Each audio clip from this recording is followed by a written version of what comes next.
Nós estamos aqui na terra indígena Jaraguá, né? Temos 6 núcleos de aldeia. A primeira aldeia ela foi demarcada em 14 de abril de 1987, que foi o núcleo onde que meus avós vieram, né? E ficaram ali de forma permanente, né? Meu avô sempre circulou bastante pelas aldeias. Na época a gente vivia ainda sob a tutela do governo brasileiro, então ele, por ser um dos poucos que sabia falar bem o português, conseguia, né, denunciar os crimes que eram cometidos dentro das comunidades pelo próprio SPI, que era o Serviço de Proteção ao Índio, pela FUNAI, pelo poder militar, que acabava que eles que tomavam nossas próprias terras, né? Então quem deveria nos defender nos atacava. E durante esse tempo que meus avós vieram para cá, houve esse processo de demarcação sem nenhum tipo de estudo, sem nenhum tipo de argumentação fundamentada na ciência, né, no próprio entendimento jurídico do país.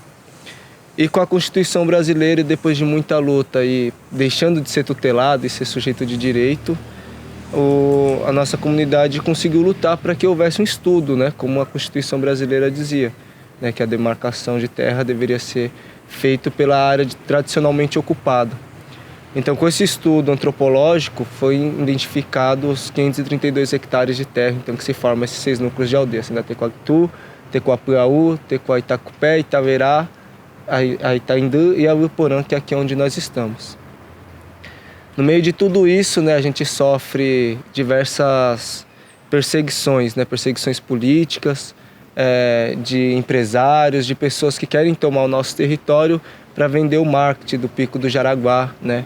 Então, né, a gente teve a família Pereira Leite querendo fazer reintegração de posse na Tecoapuaú, que é o núcleo que a gente tem mais famílias, e eles queriam ali fazer empreendimento de pessoas que estão passando pela via dos bandeirantes e poder ter acesso a um posto, a algo desse tipo, né? Já que tem um monte por aí. Mesmo assim, eles queriam nosso território para fazer isso. Tivemos problemas também desse tipo com um político e jurista, né, que foi o Antônio Tito Costa, tentando nos tirar da Tecoaitacupé, nos tomar o nosso território, e o próprio governo do estado.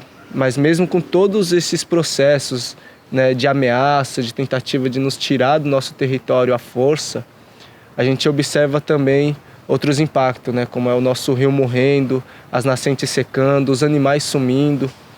E com tudo isso a gente precisa se organizar, né? Precisamos continuar sendo Guarani, precisamos entender a cidade, falar bem o português e precisamos sobreviver e defender esse território, fazer com que esse território continue existindo. Então, no meio de tudo isso, a gente busca manter as nossas práticas tradicionais, a nossa língua, a nossa crença, a nossa forma de moradia semi-tradicional, né? Porque a gente não tem matéria-prima para tirar da mata.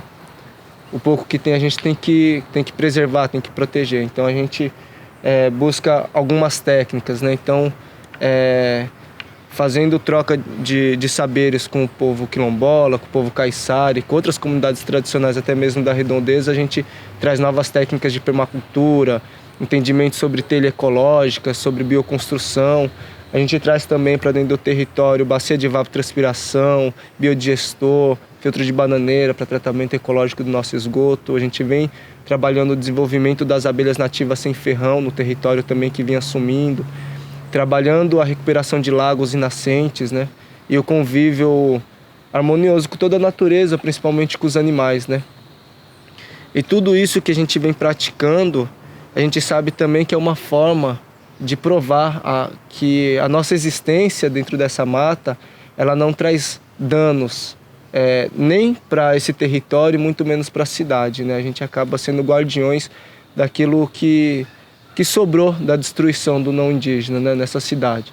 Então a gente vive na maior metrópole que cresce cada vez mais pensando só no capitalismo, sem pensar na questão social das pessoas, né? Então a gente sofre com racismo ambiental, a gente já sofre com a falta de água, né? Então quando a Sabesp ela reduz a pressão da água à noite, as nossas comunidades, tanto a comunidade indígena quanto a comunidade da periferia, são as primeiras atingidas, não a pessoa que está lá de terno e gravata, no seu apartamento, com ar-condicionado, com reservatórios ou poços artesianos particulares, né? A gente não tem isso. Então a gente precisa desenvolver o nosso trabalho e mostrar isso para jovens, mostrar isso para outras pessoas, talvez quebre o preconceito sobre o que é o povo Guarani, quem são o povo Guarani, por que nós resistimos aqui. Nós sempre estivemos nesse território, né? Em 1580, quando o bandeirante Afonso Sardinha chegou aqui, traficando escravos angolanos, né? Matando pessoas para embolsar a parede da sua casa, ele guerreou durante 5 anos, foi com o povo Guarani que vivia aqui de forma pacífica, né? E nós nunca deixamos o nosso território.